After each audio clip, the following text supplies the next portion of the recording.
Hey, what's up everybody, and welcome back to another episode of News Dose, where we give you all of the latest gaming news. And it's almost finally here. That big Xbox Series X event will happen tomorrow, and to say the hype is real is probably an understatement. Fans are pumped up for this event, and in fact, we got a new Halo Infinite teaser today, and fans went absolutely crazy over that, so we will talk about that in just a bit.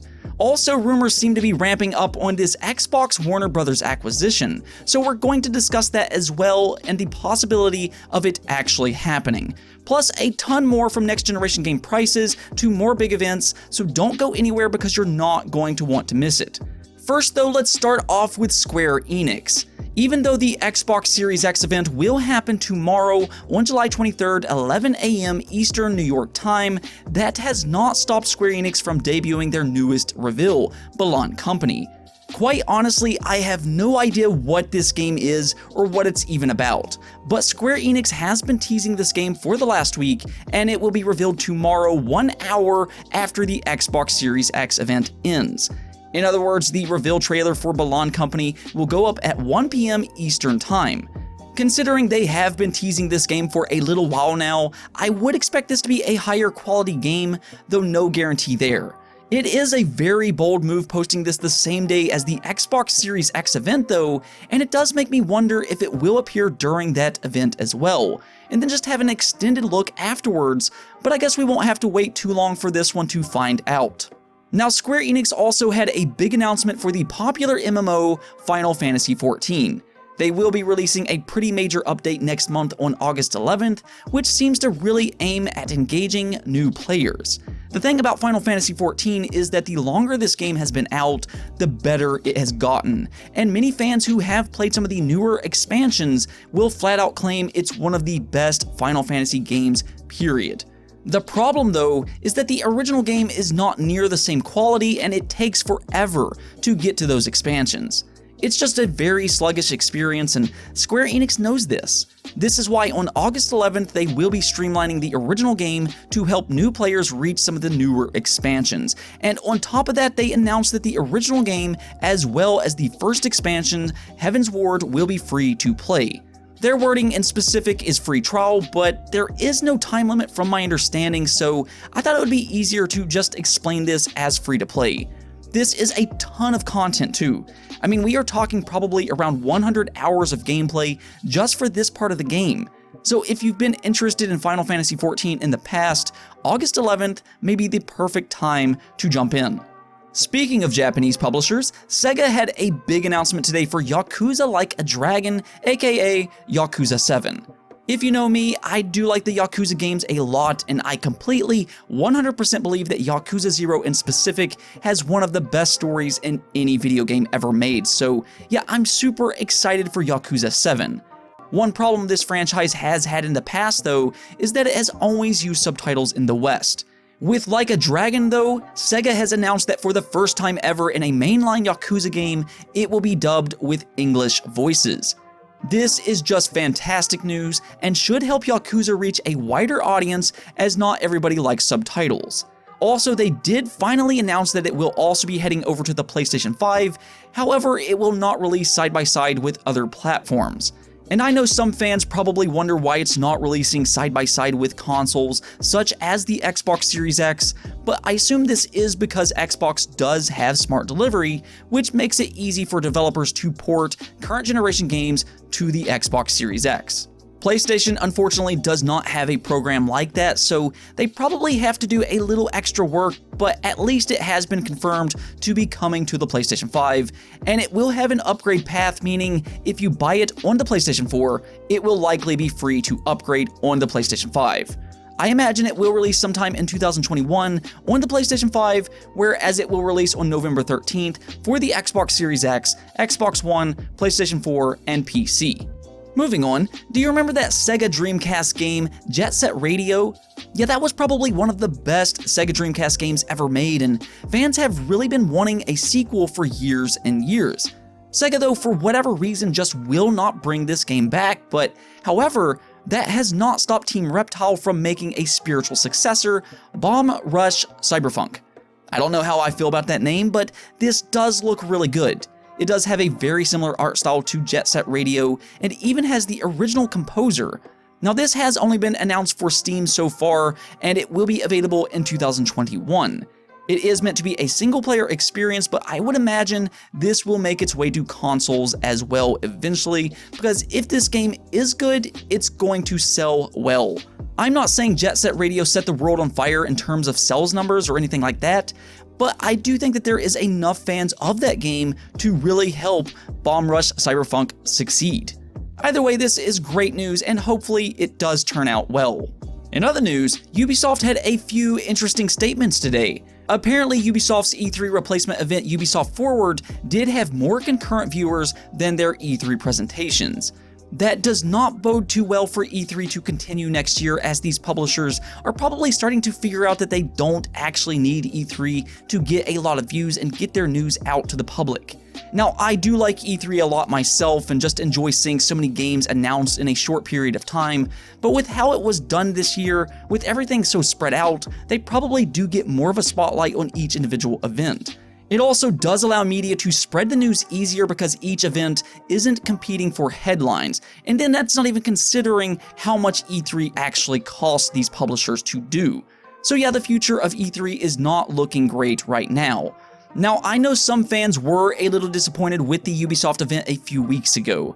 I personally thought it was pretty solid myself, but there was not a major surprise there considering Far Cry 6 did leak ahead of the event, and that didn't have gameplay either, so some fans wanted to see more.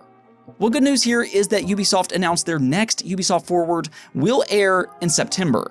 There is no exact date just yet, but this could be a good place to talk about some of their other games. Maybe Splinter Cell, as there is a rumor floating around that there is a new Splinter Cell game in the works and it's possibly virtual reality. I would also like to see some more Beyond Good and Evil 2. I mean, that game just completely disappeared, and hey, let's get some gameplay of Far Cry 6. I would also like to see a new Rayman game, but that's probably just wishful thinking on my part. I will ask you though, what would you like to see turn up at this event in September? Let me know in the comments below. Now, actually, Ubisoft did have one last announcement that I think you're really going to like. So a couple weeks ago, 2K Games, of course, announced that NBA 2K21 would be $70 on the Xbox Series X and the PlayStation 5, which brought up the topic, will games increase in price next generation? This does make sense because development costs have gone way up, but it's not a popular decision either, especially considering so many games are flooded with microtransactions and loot boxes. I mean, if you're going to increase the price of a retail game, then maybe we should do away with some of these microtransactions, but that's not likely to happen. Well, the good news here is that when Ubisoft was asked about next generation prices, they said that they are concentrating on Christmas releases and they decided they will be $60. This is great news for fans worried about that price increase for next generation, though there still are some questions. One being, will prices increase after the holiday? They did not actually mention that, so that remains to be seen. And still, what is up with that 2K21 price? Is there a possibility that some publishers will go for $70 while others remain at $60? If that's the case, it will be very interesting to see how well these $70 games sell, because if they do succeed, there is a good chance that other publishers may follow suit. As for the moment though, it appears 2K21 is the only game doing this so far, so maybe that will be a rarity. We can only hope so. What do you think though? If prices do increase this generation, will you be upset about it or will you be okay with that? You know what to do, let me know in the comments below. Moving on, let's start talking about Xbox because, well, let's be honest, we're all pretty excited about that event, and in fact, you may watch this after the Xbox Series X event airs. If that's the case, just skip to the next topic where I talk about the Warner Brothers acquisition, but fans are super excited about Halo Infinite. They did release the Halo Infinite key art today, and I mean, this is just a picture, but fans are going absolutely insane over this, and I completely understand why. Because look at this picture. It gives off that Halo Combat Evolved vibe. It's very similar to the Halo 1 box art, and this could be a sign that 343 Industries is returning to Halo's roots. They could be taking great inspiration from Bungie's Halo, and I think a lot of fans really want that. I mean, even if you look into the visor of Master Chief, you can see a brute in the reflection, which I believe is Atriox. There is a few other hints in this picture, such as a grappling hook on Master Chief's arm, and you can even see a crashed vehicle in the background, which appears to be new. But yeah, this is a stunningly beautiful key art, and I haven't even seen Halo Infinite gameplay yet, but I'm super excited, and I hope you are as well. Now, as for this Xbox Warner Brothers acquisition rumor, this rumor has really just been growing bigger and bigger, and over the last 24 hours, there has been a lot of speculation on this topic. It just kept popping up on my timeline, and I was starting to wonder, why all of a sudden are people talking about Xbox is acquiring Warner Brothers? Did something happen and I just didn't realize it? I mean, a lot of fans are just assuming this is going to be announced at this Xbox Series X event, but after I looked into it, this seems to be coming from an Xbox publisher sale involving Warner Brothers. Now, I do admit the timing of this publisher sale is very coincidental, to say the least. It's no secret that Xbox is interested in acquiring Warner Brothers Studios. This has been widely reported on, and we talked about it extensively on this channel. But let's pump the brakes here for just a moment. I would not look into this publisher sale as meaning they will announce anything at this event. I may be wrong about this, but based off of what Xbox's Aaron Greenberg said last week, this event will only be about games. They will not be talking about business-related stuff. That means we won't be hearing about prices, and more than likely, not acquisitions either.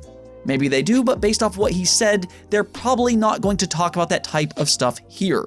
Even then though, this was just reported a couple weeks ago that Microsoft was interested in acquiring Warner Brothers, and I will go on record by saying I think that this is a very real possibility. Microsoft has a ton of money, and they're looking for new studios to acquire, so it does make perfect sense. But an acquisition of this size would probably take a while to do, so I would not expect any kind of an announcement soon. If we're lucky, maybe at the Xbox August event, but even then, it may be too soon. And hey, we don't even know if AT&T will actually sell Warner Brothers. We know they're thinking about it, but it's not confirmed that they will actually do it just yet. So just keep that in mind. I just don't want anybody to go into this event with expectations that they're going to announce an acquisition, but who knows, maybe I'm wrong. But again, they keep saying this is only about games, so do not expect acquisition talk to be at this event. Anyways though, that's it for this episode, but if you liked the video, don't forget to hit the bell notification and subscribe button for more content just like this. Also, if you want to support the channel on Patreon, that would greatly be appreciated. Peace out.